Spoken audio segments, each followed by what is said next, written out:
कारण नितेश राणेंच्या सुवर्णगड या बंगल्याबाहेर एक बेवारस बॅग सापडलेली आहे। पोलिसांकडून या बॅगची कसून तपासणी सध्या सुरू आहे। तर नितेश राणेंच्या सुवर्णगड बंगल्याबाहेरची घटना आहे। एक व्यक्ती आली आणि त्यानं ती बॅग त्यांच्या बंगल्याबाहेर ठेवली आणि तो निघून गेला। तर ही बेवारस बॅग नेमकी कोणी आणली त्या व्यक्तीचा शोधही सुरू आहे आणि त्या बॅगेचाही सध्या तपास केला जातोय। त्यामुळे नितेश राणेंच्या घराबाहेर काही घातपाताचा प्रयत्न झालाय का असा संशय आता व्यक्त होतोय।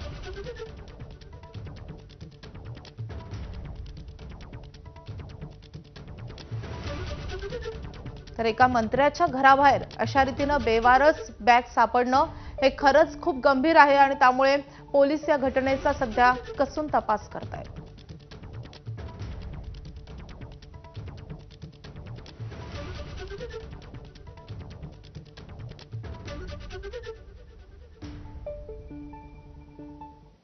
यासोबतच बुलेटिनमध्ये घेऊयात आणखी एक ब्रेक। पाहत रहा एबीपी माझा।